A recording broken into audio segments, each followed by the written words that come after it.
আসসালামু আলাইকুম। আবারও অনেকদিন পরে ভিডিও নিয়ে চলে আসলাম আপনাদের সামনে। আসন্ন 2024 সালের কুরবানি ঈদ উপলক্ষে প্রান্তিক খামারে একটি পালিত ষাঁড় গরু দেখতে পাচ্ছেন। 2024 সালে কুরবানি ঈদে বিক্রি করা হবে। গরুটি সম্পূর্ণ দেশি গরু, একবারে ন্যাচারালভাবে পালিত।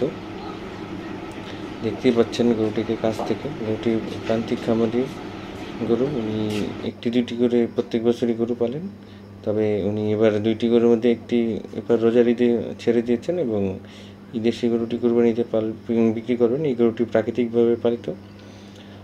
দেশি ঘাস, ভুসি, কুড়া, খ্যার এগুলি খেয়ে এই গরুটিকে পালিত করা হয়েছে প্রায় একটি বছর।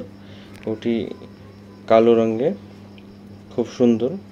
জানি না ভিডিওতে কতটুকু দেখা যাচ্ছে, তবে গরুটি মাশাআল্লাহ আলহামদুলিল্লাহ। খামারি প্রান্তিক কৃষক, উনি গরুটি 1.5 লক্ষ টাকা চেয়েছেন। বাকিটা ওনার ইচ্ছা অনুযায়ী কত টাকা বিক্রি করবেন। আসলে দাম পেলে উনি ইনশাল্লাহ উনি এর চেয়ে কমেও ভালো দামে বিক্রি করবেন। আমরা সেটাও চাই। যদি যারা ক্রয় করতে চান তারা আমার সাথে যোগাযোগ করুন। ওটি দেখুন, আশা করি আপনাদের ভালো লাগবে। আর ভিডিওটি ভালো লাগলে অবশ্যই লাইক, কমেন্ট, একটি করে শেয়ার চাই।